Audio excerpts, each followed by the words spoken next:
In the end, of course, you are not omniscient, you're not perfectly objective, whatever that even means. I think it's not even important to want that. But yeah, for me, one of the main values of effective altruism is basically this being really epistemically responsible and humble, and to not just like very naively think you have the solution to fixing the world, but to really looking at the data, looking at also just like different opinions, right? Because that's where you can learn the most. And yeah, just do your best job regarding just educating yourself. But then, of course, you can only act on what then feels right to you, because what else would you do?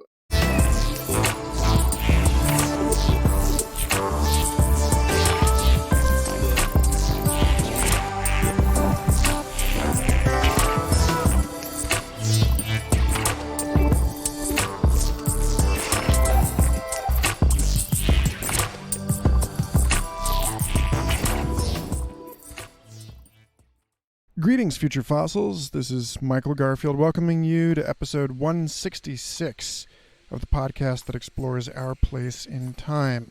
This week we talked to Anna Riedl of Effective Altruism Vienna, someone whose thinking around the question of how to do good in this world with imperfect information is applied with unusual rigor and articulation. And so I deeply enjoyed having her come on the show to introduce people to this sector of economic thinking and its intersections with psychology and cognitive science.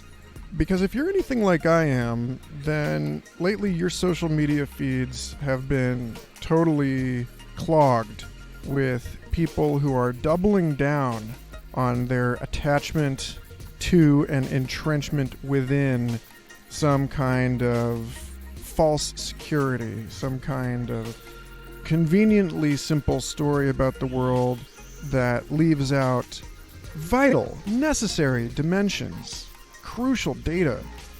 I've been growing weary lately, watching people on both sides of any kind of political spectrum or philosophical divide decide that everyone who disagrees with them qualifies as sheeple. I mean, really, how is this not religious warfare? And are we not going to be reflecting on this in another 200 to 500 years, the same way that we look back on the Crusades now? Stepping outside of ourselves ecstatically to reflect as if strangers on our lives and our current moment is a big theme in this show.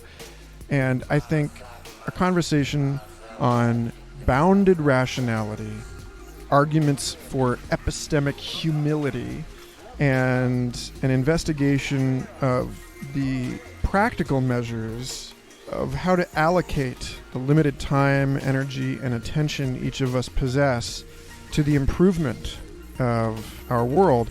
These are all crucial discussions to be had right now, even in the face of this daunting mystery and its attendant unknowns. We must act anyway. This is the conversation in which the good, the true, and the beautiful align in concerted effort. And while we're on that subject, now feels like a really good time to thank everyone who has been supporting this show on Patreon, everyone who has dropped tent stakes into this liminal zone amidst the numerous unclassified wonders at the edge of our adjacent possible. Those of you living here with me in the growing tent city, the temporary autonomous zone constructed at the edge of an ever-shifting margin of weirdness, already know that the treasures available for you here include over a dozen unedited and patron-exclusive interviews, an ever-growing archive of book club discussions, and all kinds of stuff. But I want to let everybody know that I'm going to start recording and releasing regularly scheduled solo episodes every other week in between regular episodes of this podcast for patrons at the $5 level and up. So hop on over to patreon.com/Michael Garfield if you care to join this week's newest patrons: Kelsey Joseph, Albert S., David Leduc, and Christopher Deredix, as well as roughly 200 other people. And with that, I hope you will give a warm welcome to Anna Riedl, and that you enjoy this conversation as much as both of us did.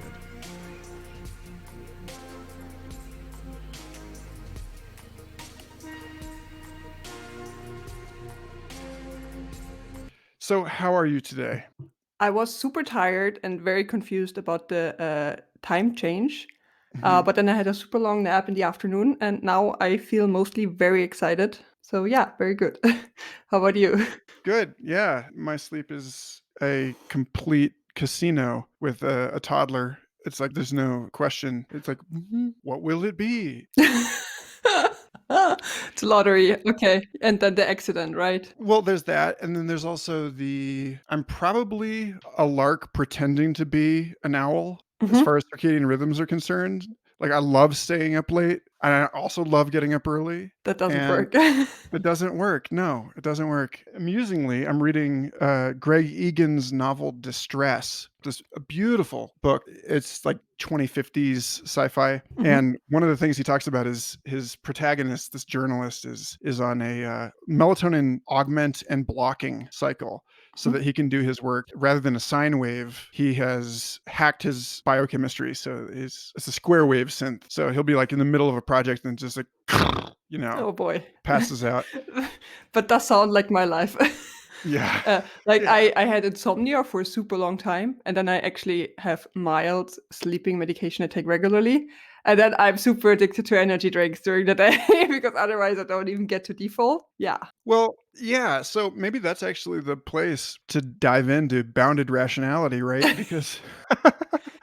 Because the notion that we are like, this is what makes sense given the circumstances, Yes. the circumstances of my job and the facts that I have about my life and what I know about the resources available to me in terms of my time and my attention, that like I put myself in these situations that look insane. And so many people do this. We find ourselves standing on the edge of a plank, but we got there through a series of what seemed like sensible decisions. So perhaps now is a good time to introduce yourself, how you got interested in asking this kind of question in the first place. So, okay, first, my name is Anna Riedl. Many people pronounce it wrongly because it's a German word. So it's not Riedl, it's Riedl. And currently I study cognitive science in Vienna, Austria. And usually when I start the story of where my interest in rationality started, then I would start in my teenage years and really just these deep philosophical questions of kind of waking up as a mind in a body that you know is mortal and wondering what to believe and what to do. And really this question of meaning. So then I got involved with taking a lot of philosophy classes next to school already. And then, yeah, for myself, I really answered the question of meaning during that time with activism, really just contributing to the world as I thought back then is reasonable to contribute. And I was really interested in the whole topics of, yeah, just like epistemology, basically. So I read a lot of Philip K. Dick. He was a big influence on me. Right, like it's the central question of like what is true, and am I a human or do I just think I'm a human? Is this real or do I just think it is real? And then, yeah, really interested in this question of how can I see more clearly. And when I came to Vienna, then the two major influences were, of course, like really the studies. So I first did psychology, then went on with cognitive science. And then also this meetup group called Rationality Vienna, where we would just read all the behavioral economics papers and decision theory and physics basics and philosophy of science. And I just continued being very, very interested in the question of rationality because it's really on a formal level, no matter what discipline you're in, it's the question of what is true and what to do. And it just brings so many different disciplines together. And if you've answered that, then you're done, basically. This actually seems like a manageably small way to get involved in this. This is the porthole through which we can enter this conversation. You made a Facebook post about how rationality does not equal rationalism. Yes. And you're differentiating between Aristotelian rationality and a kind of bottom-up emergent process. I'd like to hear you speak to that, because I think that's the substance from which we can debark on this adventure. Yes. So my main point there was to emphasize how rationality is defined in cognitive science and in artificial intelligence, which is this notion of maximizing utility, or in the end, this means end functionality, right? Just like achieving what you want to achieve. And rationalism is in philosophy usually the opposite to empiricism, which is this a priori approach to knowledge. And rationality in the cognitive sciences is, of course, very constrained by just feedback from the real world. So it's not a priori, but more a combination of both. All right, so let's talk about bounded rationality. This is an experiment, folks. Normally, this kind of conversation would be going on somewhere else, on some other podcast. And I'm puncturing the membrane between the two shows I do in order to get into the squishy bits of economics. And, well, we'll just see what happens. Let's talk a little bit about why the model of Homo economicus, right? This self-interested, rational actor that is the default agent for the economics models that have largely created the modern world that we live in. I mean, at least insofar as they have sculpted 20th century economic policy and practice is concerned. This person that is being plugged into these economic games is not an actual entity. This thing does not exist. Why does this not exist? What are we missing in this violent oversimplification? And what does it look like when we replace this with something else?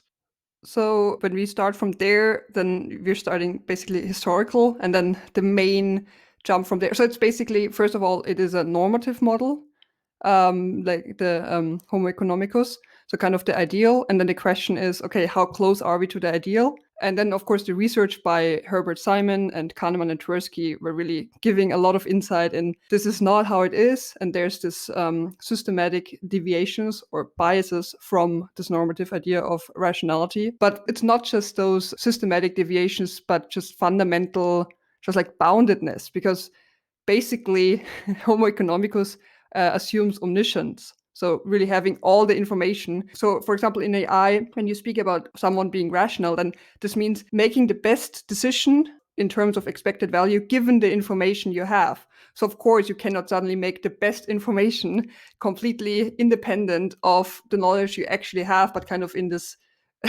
in this godlike manner where you suddenly, I don't know, can just like compute everything and know everything, which is of course not how it is.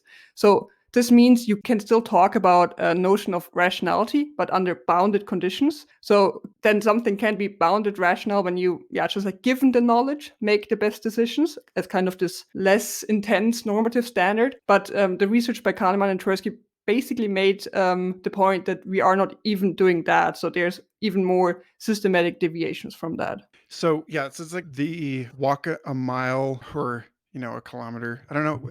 Does that phrase translate in Europe? Like how do you say that? Sorry, what did you want to say? Walk a mile in another man's shoes. I think This notion of the understanding the context dependency of a yes. particular outcome, a particular logic. You had to be there. Like how would you translate that into general parlance? I think it's the same words in German, just as the German words. So it does intuitively make sense to me what you're saying.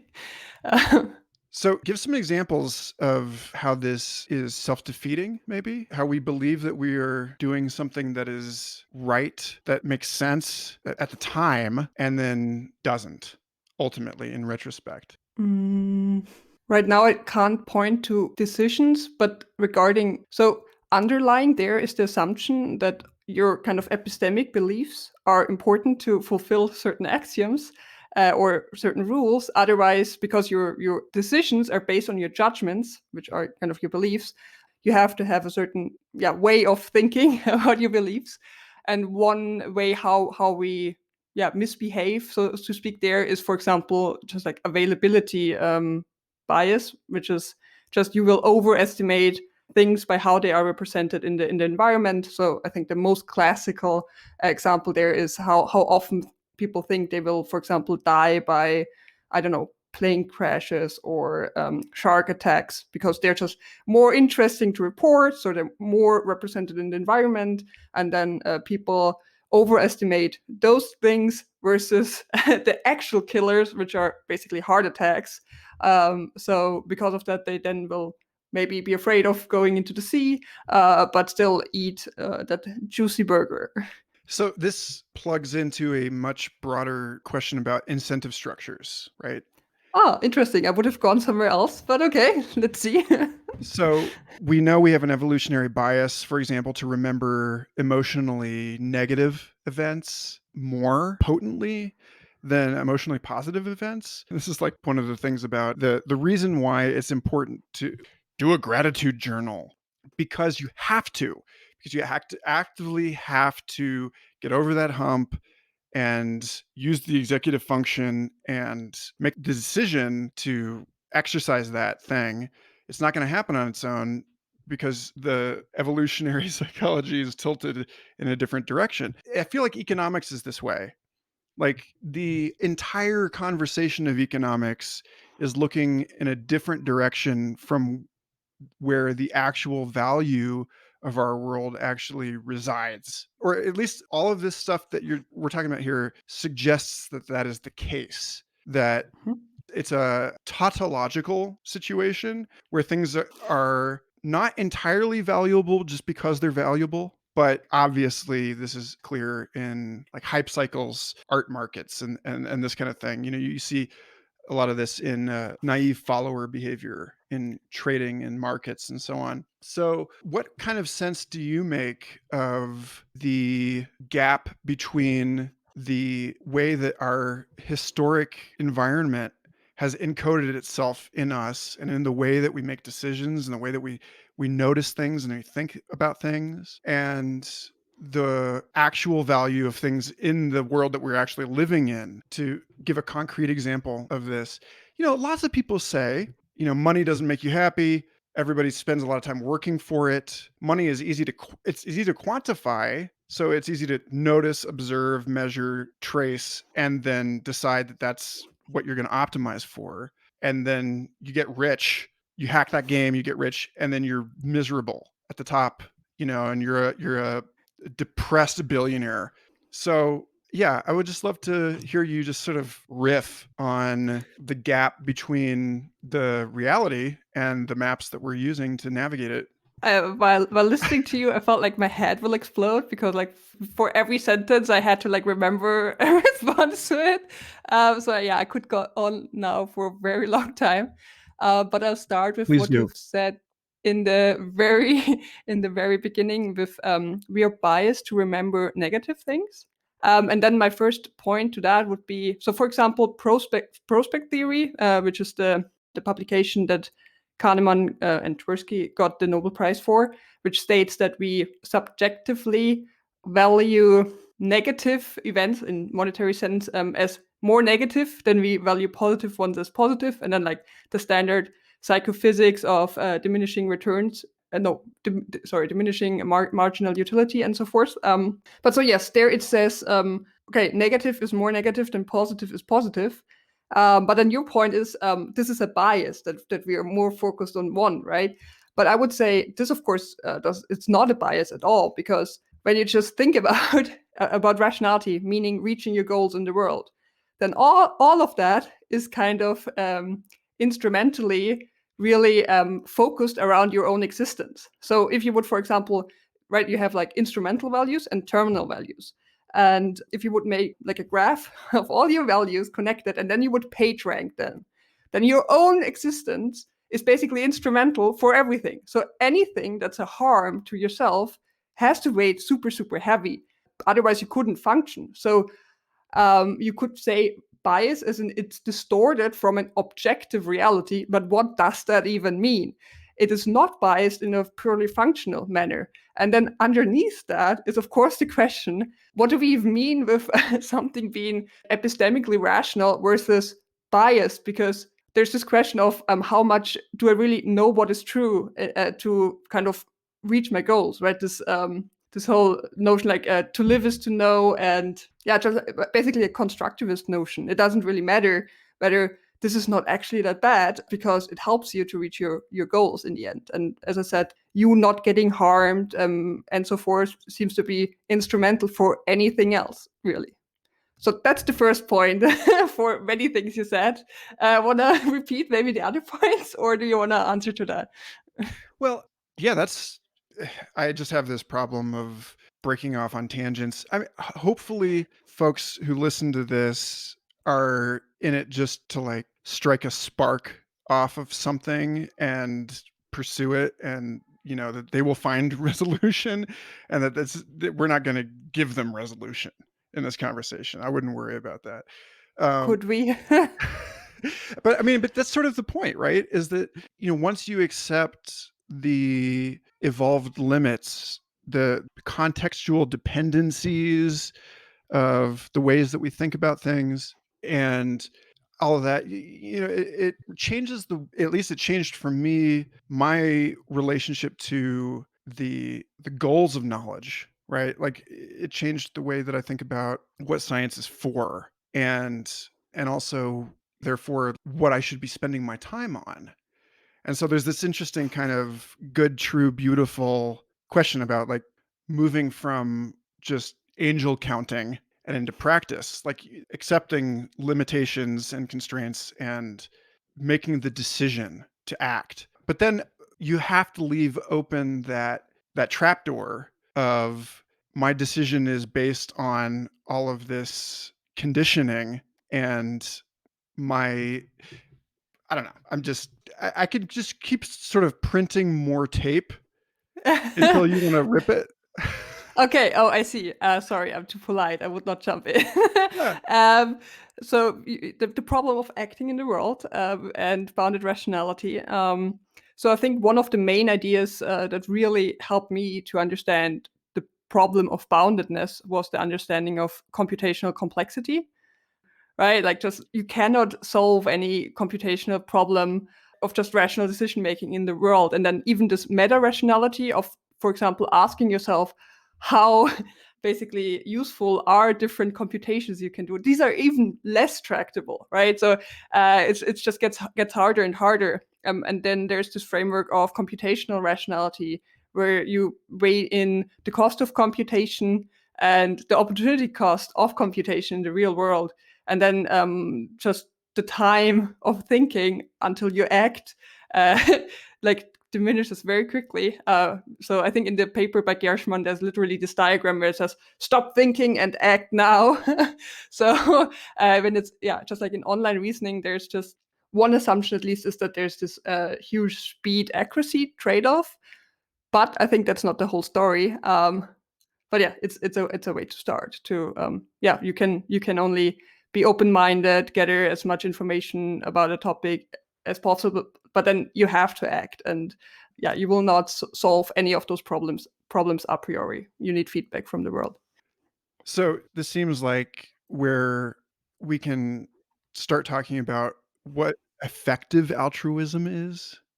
That's where you wanted to go now. Yeah, because acting, yes. Because it's the question of, with limited information, faulty models, a dubious narrator, like, what do I do?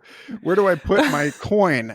Like, how do I ultimately, this is a question that touches on so many other things, because it's a really deep question of, what happens if we just assume that everyone is trying to do the right thing, right? And that we all just have completely different ideas about what the world is and what matters, and how to get there. And so there's a kind of two components to this. One is the way that this changes how we relate to other people, in terms of how we understand their moral center and what it means to be good or to do good. And then there's something a little bit more street level, maybe a little easier to answer, which is just about, with your work with Effective Altruism Austria, practically speaking, Mhm. what does it mean to be an effective altruist? Has anyone on this podcast ever talked about the topic at all? Because then I'll No, start. Okay, wow, okay. bring us in. Okay, so effective altruism. It sounds a bit more esoteric than it is. I'm not so happy about the name choice, really. But it's basically a community and a philosophy of people who try to think very rationally and quantitatively and scientific about how to do the most good. So, in comparison to like normal science or academia, it's really a community that asks first the question, okay, what is good? What kind of problems do we have in the world? And what works? And how could we take action in a cost-effective way, right? Like how can we, in relation to money and time or whatever resource we put in, help the most beings or whatever you consider morally relevant? And then there's, of course, a lot of questions in there like, okay, what is good? Who is worth helping? Which is, I mean, you can just spend all your life thinking about that. Personally, I've made this kind of meta decision to not go too deep in there, like even about like deciding which moral framework to operate in. So I just apply this meta heuristic of robustness. So where do the different moral frameworks agree? Because often they do agree. Deontology basically says roughly follow rules that then lead to usually good outcomes. So you kind of have this interconnectedness there. So then I just like personally move this aside. But of course, there's people who actually think quite deeply about it. Just personally, I don't.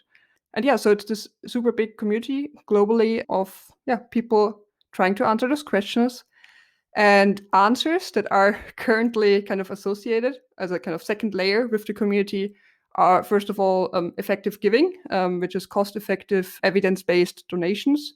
So there's this research organization called GiveWell that give recommendation on top charities that do orders of magnitudes more good per dollar spent, basically. And then the other area is career choice, because where you will spend the most time really is in your professional work. And then the question is, okay, what should I work on? There you usually start with first narrowing down what the biggest global problems are at all, and then go from there. And on a more practical side, personally, my journey in there was, so first of all, this was exactly the community I needed, and still dearly love, because it answered both the question of like, how can I meaningfully contribute to society in really thinking very clearly about it, which is my other big driver. So this together is just marvelous, and I'm just so glad this exists. Just like already by existing, the world for me is so much better place. But then I started on a quite naive notion of like what we can even know and how easy is it to kind of optimize these answers to those questions. And then really had to see, okay, there's way more uncertainty in, for example, data. And of course, the data we have is kind of limited by research that has been done before. And so it's really quite hard. Yeah, there's just way more unknowns than we might have thought. And so I think my main way of thinking about the community has changed, as I think it's more a bottom-up approach. So I think effective altruism tries to answer those questions of what is already there, right? What are people already taking care of? And then what other big problems are there, like that would just be quantitatively very nice if we had solved them, right? What's the size of different problems? Like how many people or sentient beings or whatever are affected, or what are big risks? And then how tractable would they be to kind of estimate the expected value? And then very importantly, the neglectedness of really answering this marginal utility of acting in a field. So I think it makes a lot of sense to have this top-down approach of first analyzing the landscape, but then really finding solutions, or even that is kind of contributing to this bottom-up process. Yeah. Yeah, so in that same way, it's related to that question of where does the decision to perform a scientific experiment come from, right? How do we choose to research this thing instead of this other thing? Because that's an investment of time and attention, resources. And that depends mightily on what you're able to observe, what you're able to notice, the differentiations you're capable of making in the world, the way that you have been taught or have learned to frame things. So there is always this environmental or perhaps social, if you want to talk about it in a vastly expanded sense of social that includes interoperability with everything, the way that we move in our built environments, the way that we relate to other organisms in our ecosystems and so on. I think of all of this as broadly social. And I know you're an enthusiast of Bayesian probability, this notion that our expectations of the world are shaped by our experience, and that what we believe to be likely or unlikely is not so much a universal claim as it is a statement on our training data, if you will. Just as an aside, I saw a piece of interesting news recently that there is a hypothesis going around about dreaming, that dreaming is a way for the brain to inject noise into the training data, right? So as to keep our inferential processes from overfitting to their experience. So it's like, well, if you don't dream at all, then you may be expecting today to be just like yesterday. Whereas if you dream, it opens that window of possibility, basically. And that window of possibility is where the reality actually lies, because our sampling is so poor. Ultimately, each of us is just taking such a tiny slice of the fullness of things. So what I'm getting at is we're social creatures, and Okay, I'm about Bayesian curious. probability. Yes, and I'm curious for you how you couch all of this in the social, like not just looking at the way that you make decisions, the way that you experience the world as an individual, but the way that other beings and their views that are different from yours are folded into all of those things. And yeah, take as much time with that as you like, please. Again, so many topics in there. So first, because you just in general mentioned Bayesian probability, the whole topic of Bayesian epistemology is really as a concept underneath the whole rationality framework, because in the axioms of rationality, you assume people follow certain axioms, which is only one approach to the whole topic. But yeah, so underneath you have this whole conception, and there's really, really good work on the whole topic, just really going through, okay, if we assume certain things, that where does that lead us? And there's also a lot of big unresolved topics in there that are also practically relevant in machine learning, like problem of the priors, where we even noticed, or like not we, but like where researchers noticed that kind of learning from scratch is quite hard. So for example, when we look at the work by Josh Tenenbaum, he looks at developmental psychology and how, like, basically what babies already know, and whether we can already kind of build in kind of a physics engine as priors into an AI system to make it then actually better adapted to the world around it. So these very analytical problems actually have relevance, and it's all connected in the end, which makes it so beautiful, because it's really quite an elegant topic, I would say. Yeah, and yeah, lots of other problems in there. So, for example, when you look at the work by Teitelbaum, he has written a textbook about Bayesian epistemology. And the topic in there that struck me a lot was, so you have this idea of you have priors, and then you have incoming information, and you update your beliefs.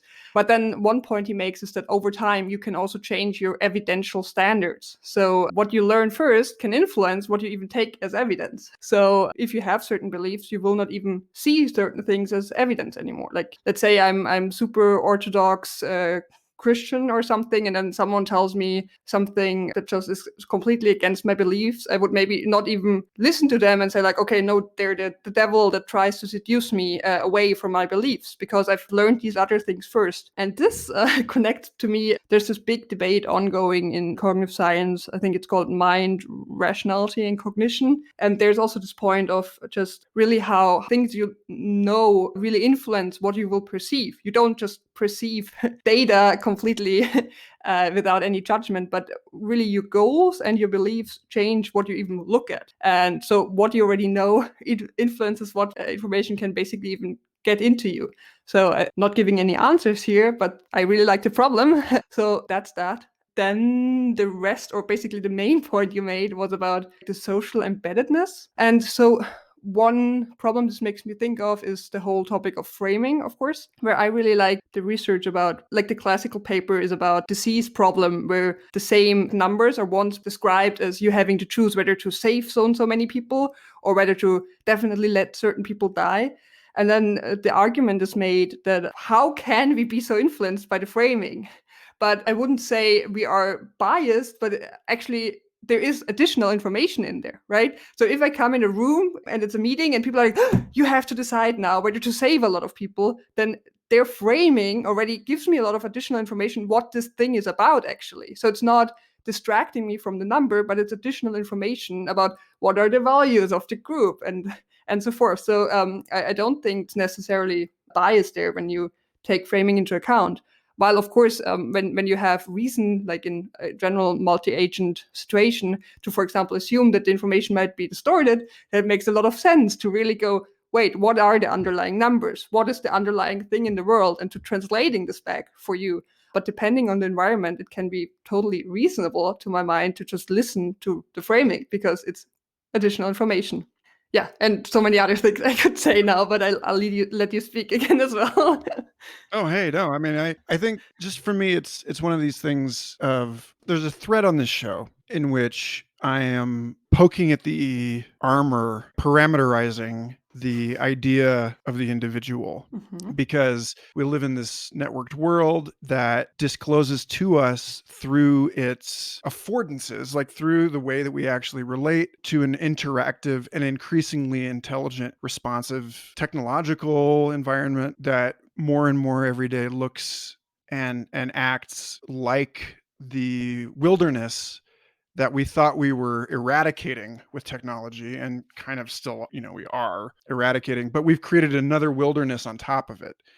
And in this new wilderness, it pokes holes in some of the conceits that we had about ourselves as discrete rather than continuous and like folded over in a higher dimensional analysis with all of these other beings, and there's all these different levels at which things are happening. So this is just me enjoying spiraling down the drain, really, inquiry. But yeah, ultimately, when all of this comes to the question of effective altruism, then it seems like there's still a human in the loop, if you will, that there's no place where we can cut this and say, oh, the data suggests this is the best way for you to be a philanthropist, for example. I mean, Elon Musk tweet about how do you find good ways to spend money to make the world a better place? How do you do it? And all of us have our blinders and our cognitive constraints, metabolic attentional constraints. Yes. So I'll jump in here because you said there's a human in the loop. So first, the research by 80,000 hours, which is about what to do with your life, basically, because one on average works 80,000 hours. They also really factor in, of course, you have to go with what are your skills, what are your interests, and so forth. But of course, you cannot suddenly jump out of who you are and what you subjectively enjoy and so forth.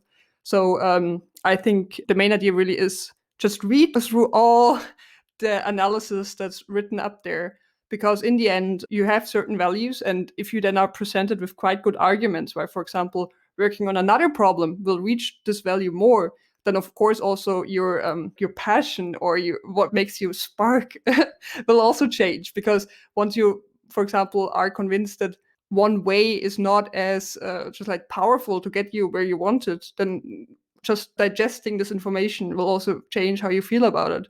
But in the end, of course, you are not omniscient. You're not perfectly objective, whatever that even means. I think it's not even important to want that. But yeah, for me, one of the main values of effective altruism is basically this being really epistemically responsible and humble, and to not just like very naively think you have the solution to fixing the world, but to really looking at the data, looking at also just like different opinions, right? Because that's where you can learn the most. And yeah, just do your best job regarding just educating yourself. But then, of course, you can only act on what then feels right to you, because what else would you do? So there's a term that I saw you sharing again and talking about on social that I really enjoy. You were actually talking about this just a moment ago about bridging the gap between two different minds, between one worldview and another, and how many steps it takes to get from one to the other as the inferential distance. Yes. Yeah. And so, insofar as when I look at social science that's talking about the biases that we carry because of our local networks, where we project our estimates about the world based on a local sampling to everything else, which is one of these network science insights where everyone is revealed to be wrong. But no matter what it is, if you are not privileged along a given axis, that means you're in the majority. So you're less biased by default, just statistically.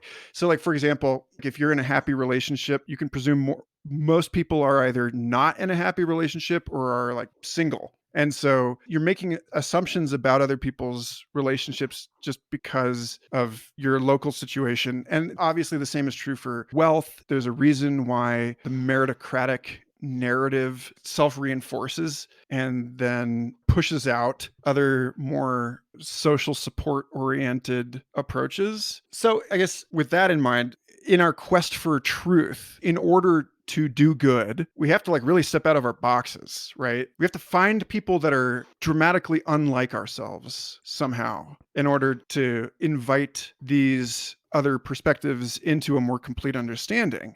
And like you said, there's like an epistemic humility involved in that, but this is not really like, in most cases, incented, right? It's easier to talk to people that understand you. It's easier to talk to people that you don't have to spend time. There isn't that upfront cost of having to articulate everything you want to say from first principles. And most of the time on this show, I'm just like, let's just crash these two things together and see what happens.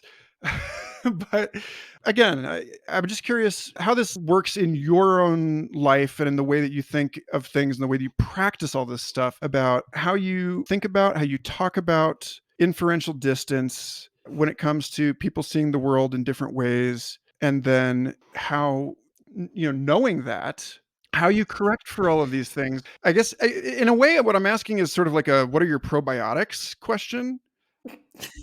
In that, like, that you are a plural thing, that you are a social creature. So how do you strategically patch up your social ecosystem? Like, how do you fill the life around you, your relationships with other people, the kind of relationships that you seek out, the kind of strategies that you deploy in those relationships, given all of this? That's what I'm actually asking. Okay. Okay, that was a lot of questions again. Wait, there was so much in there.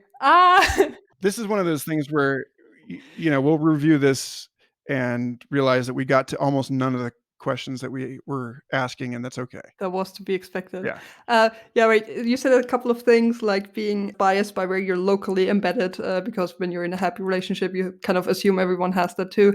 I think they're just really looking at some world data is very grounding. So, for example, there's a project by Gapminder called Dollar Street, where you just see kind of everyday items and living situation of people based on income. It's just very grounding because, of course, it's easy to compare yourself upwards. And I know there's like people that are many orders of magnitudes richer than me, but I'm nevertheless easily in the top 10. And I think even my flat, that could be way nicer designed, is way nicer than anything I've seen on Gapminder, on Dollar Street. So things like that are just very grounding. Or then just looking at the visualization of the global burden of disease. So basically where suffering and death based on disease is coming from when you sum it all up, and then getting an overview of how that's globally aggregated, and then just being happy about all the things you don't have, and just seeing the representation of the things that are not like locally represented around you. Like, for example, seeing how many people are still dying of malaria and schistosomiasis, which is like having parasites in your blood and brain,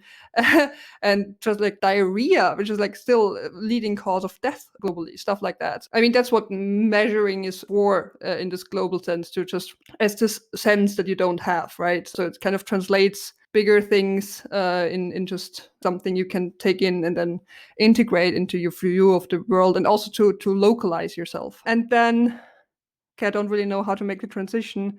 But one thing about being socially embedded in a real world and with all this knowledge. So one thing that I repeatedly notice is you cannot just start doing good or changing anything by understanding a system and then wishing one parameter was just changed for everyone, right? That's just, you cannot act that way usually. You are like this one person and you can do certain things, and so basically your actions matter. If you want to think about how you can actually make a difference, it's okay, everything you do matters and you have to be intentional about that. And this can really also just mean, what behavior do you reward or punish in your environment? And then just really being intentional about that. For example, when someone is changing their mind, rewarding them, just like in saying like, wow, that's very good, honestly behaving consistent and authentic with your own values. That's just basically all you can do, right? Because you're not this omniscient being. I mean, I started out with having this worldview where you're just like, oh, we will now optimize everything, and if we could just change this one thing, right? But you just cannot. You can just only do what you are doing, which is sounds ridiculous and self-referential, but it's also just true. And then how I choose the people in my own life, I think, first of all, it's very, very important. Environment matters a lot. So where I got a lot of the mindset around that from is actually my gym, which is Das Gym, the best gym of the world. And the founder there really always makes this point of like how the environment shapes you, and everyone there is just, they just know what they're doing, and it's just so good. And just like going there, you just have this pressure to, I also know what I'm doing, I'm training hard, and it just lifts you up so much. It's just really good. And then as I reward people for the values I have by just spending nice time with them, right? Like implicitly, I don't think they need my reward or anything. But as I implicitly do that, I also choose people that I think are striving for similar values. Or even if they have completely different beliefs about how the world is or how to get there. Yeah, I think that's the mindset underneath. So many topics. Yeah. Okay. So one of the things that's been really messing with me, troubling me lately, and I think I've spoken to this already, and I'm just curious what you'd think if I try to articulate this in a slightly more pointed way. Anchoring our assessments and data is the best we can do, right? It's certainly a patch against individual bias, but there's that deeper level where we acknowledge that the research that created the data was shaped by a system of funding that emphasizes certain kinds of questions and inquiries over others. And maybe we're not noticing and therefore not measuring the most important stuff. And part of this is, just as a concrete example, the problem of thinking about like climate change, for instance, as a collective action problem, because it's so abstract to people. Like this is a clear cognitive bias thing where people, I forget the term for this, but people weight visceral, tangible risk vastly more than they rate abstract risk, even if the abstract risk is vastly more probable and the stakes are vastly higher. And because of all of the gains that come with convenience and efficiency and economies of scale, we get into these situations where a disaster happens, a society adapts to it, they build in resilience, they find a way to move with the messiness of the real world. And then over time, that sort of dries out and it forms these brittle patterns again. We collectively, we forget.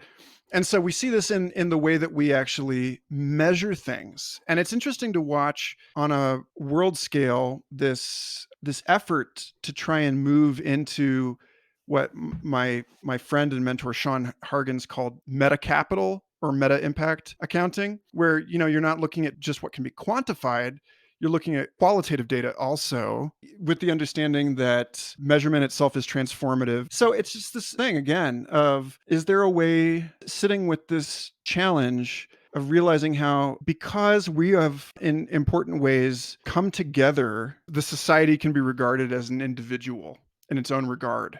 That individual displays biases that are similar in some respects to the biases that each of us have as individuals.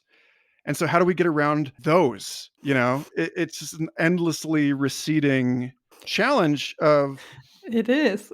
Yeah. Well, So thank you for this very easy question that I definitely can answer. I need you to solve this for us now.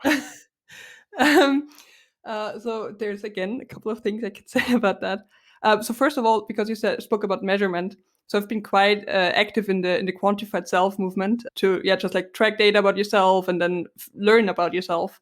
And I'm also giving regular workshops and just lectures on impact measurement, because for me that's very related to effective altruism, but also relates to just KPIs in just like organizations of any kind. And what you said, right? So of course, also what we measure influences, again, the thing itself. For example, one notion, like first of all, of course, by what you measure, you also communicate what matters and then actually change behavior of people. So that's very important. But also measuring itself is also an intervention. So for example, when I, for fitness purposes, track a certain, I don't know, let's say macros or something, the measurement, of course, it's also an action I have to do, and it then puts my attention towards this information, and then I will like kind of build an intuition around food based on that. But it's also an action itself, and it is not just objective observation, but it is itself an intervention, and that has to be really taken into account. Like especially, I often make the point in organizations, because, for example, let's say a CEO tries to just introduce a lot of KPIs, and suddenly the employees have to track everything. The main impact will be that they will be really, really annoyed. So even when you want to study productivity, there's just a trade-off of just like, okay, the more information you gain versus, for example, the time it takes to actually track it. So of course you want software that just does it without you having to do anything. I think just like the mindset of knowing that introducing a certain measurement also usually can change behavior in the end. So that's important. And then regarding collective decision-making or intelligence reaching our goals, yeah, I mean, obviously super hard. But like first there, because you said we all have limited attention, and I really like the notion by Toby Ord from the Future of Humanity Institute, because he really has this term, I think it's just brilliant, which is called the attention portfolio of humanity. And just really thinking about how big or are certain problems represented in there. And he wrote this book called The Precipice, where he summarized different risks to humanity that are currently completely neglected again and are not reflected in any policy. So just like very tangible like information for that would, for example, be when we think about the treatise on bioweapons. So it sounds very fancy and big, but what he found out in his research on that is that there's like basically, I think like 4 people or something working on that, and no one is really implementing anything, and it's less funded than the average McDonald's. So just like looking at kind of like what we objectively know are real risks and so forth, objectively, quote unquote, versus what's actually implemented, I think there's a total mismatch, and his work is very important. I can very much recommend the whole research they are doing. But how to actually, implement things like that, I think just getting the information out there of like really top down, looking at what do we know might happen, what is a real risk and that's not reflected. And then the thing you can just do is bringing the information out there, because you cannot start implementing all of that. So now I hope many people will get this, and hopefully people in policy will also think about what that means. There's so much to do that's not yet done. And I think so his book came out I think 2019. And of course, pandemic risk is one of the points. And for me, in my life as an effective altruist, I'm quite certain that we're doing things right. But then like this book coming about the analysis of risk, and then like actually a pandemic hitting, that was very like, oh my God, what does this mean about all the other things that are mentioned in there as real risks we are facing? That is very frightening. I hope we're wrong on all the others, but I think we're not. Yeah, it's similar to the question of preparing for a solar flare or a meteor strike or something.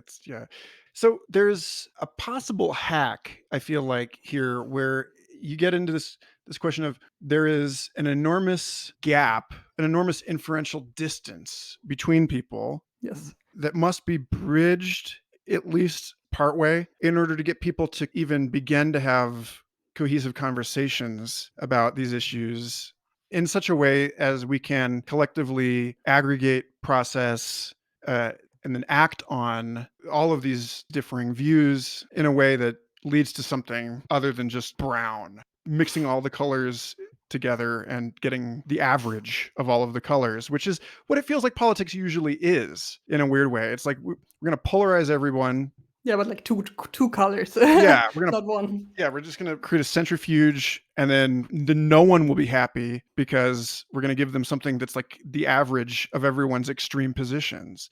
So you mentioned that you have an interest in information design. And this is one of those things where I think, for me, when I think about communication generally, something that has pestered me for my entire adult life is, and it's sort of related to that question about how much time do you gather information before you act on it, is how much can you compress, like how much can you simplify an idea so that it can be widely understood before it loses its meaning, it loses its rigor. How much can a concept be generalized before it's broken? And because it feels like to me that one of the big challenges that we're going to face in this century and beyond is similar to intercultural challenges that humans have faced since forever, but perhaps even like ratcheted up a level now to include diverse neurotypes and so on, possibly even ultimately people that are like hacking their way into, or our relationships with AI, for example, would be a great one, where we're tangoing with these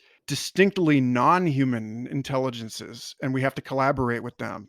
And so how do you structure information in a way that it's legible to both human and machine is kind of a question related to this question of how do you put climate data into a form that then allows people on both sides of a political spectrum to have a meaningful discussion about it without getting lost in the weeds. And so, yeah, I'd love to hear you talk a little bit about, how you think about information design and how that all weighs in on all of these other things. So the two main assumptions I have are there's just so much information out there, but as long as it's not relevant to you, the information can both be useful as well as harmful. And the more there's just this mess, the more we really need people who do a good job at curation of information. So really aggregating, making sense, so to say, signal in it. And then the idea of information design and really visualizing it is the idea that just like perception, seeing is just very close to understanding. So, right, that's also why we say, I see. That's also what we know from the research by Kahneman and Tversky, where, for example, expert intuition in chess, it's not your system 2, the effortful thinking, but by practicing it, it really becomes part of your system 1, which is very closely linked to perception, which means an expert chess player sees strong moves. He will not even consider other things because he looks at the chessboard and then really already focuses on strong moves because it really the training with the feedback is then ingrained in perception. And also the other way around, having the same information represented in a text in a sequential manner is both very effortful to read, right?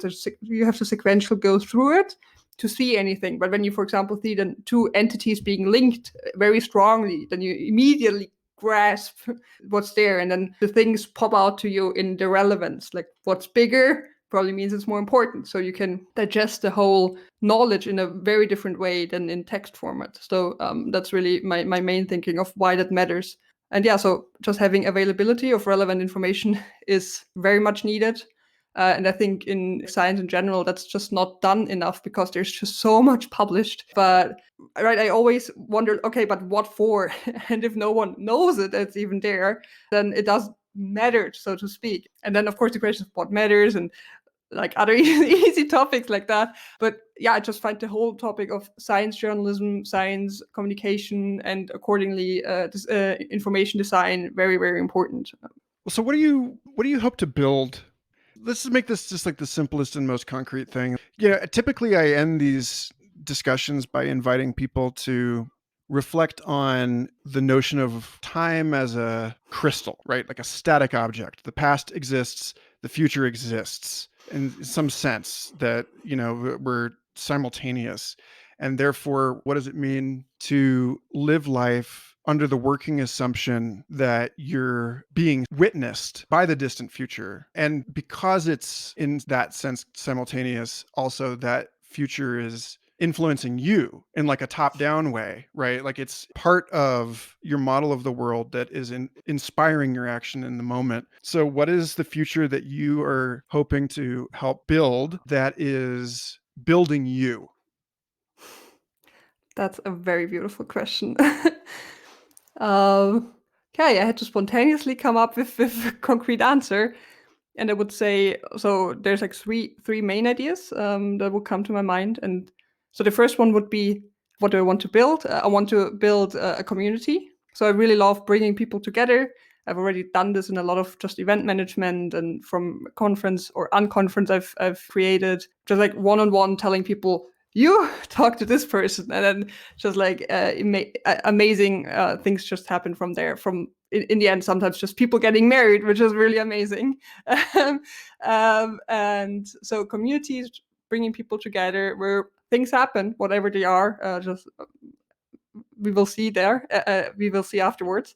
But also just like, I mean, I study psychology because I just find humans the most interesting thing in the world. So, and then the second thing would be just really just from my journey in just education and constantly gathering more information, really doing exactly that, what I just said about information design, just aggregating information and then putting it out again for others, like I did with this cognitive science map, where I just summarized the last 80 years and the main developments there. So that was a nice project where I learned a lot, and then others learn a lot too. The founder of Domains of Science is doing a very good job with his maps as well. I really enjoy that as a project where he summarizes full fields of knowledge. But I hope to like focus more on probably cognitive science, but I don't know. Like, right, you don't know in advance where your education and updating journey will take you. And then the third thing is just really way more concrete things. So as I said, I'm just like on this journey of learning more, becoming stronger in every sense. And I hope to just fix some concrete problems we have, like probably with a company or whatever at some point. We'll see. If you could ask a question of the unborn archaeologists listening to this in 100 years, what would you want to know? What would you hope that you could be? What would you hope that they could explain to you without enormous heavy lifting to close the inferential distance between the two of you? Probably, did history repeat itself, or could we actually make progress? That's the real heart of it, isn't it? Yeah. Yes. Because, I mean, how do you even... You have to have the same values as that future, right? In order for any kind of assessment of progress to actually work. I don't know. Gosh, Anna, it's been a pleasure. I appreciate your flexibility with this rescheduling this call and the time that you've given me to just have a completely ridiculous, undisciplined conversation about a topic that you and I are clearly just passionate about in the most childlike way.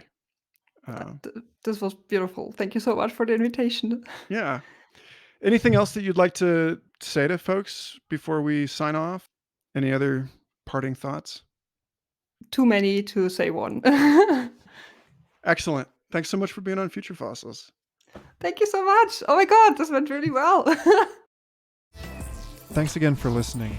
Future Fossils is an independent, entirely listener-supported program. If you believe in the work that I'm doing and you want to help see it thrive into the unimaginable future, then you can avail yourself of all of the backstage goodies at patreon.com/Michael Garfield. Or you can just leave a review at Apple Podcasts. That's more helpful than you know. Reach out to me personally at Michael Garfield on Twitter or Instagram, and have a wonderful eon.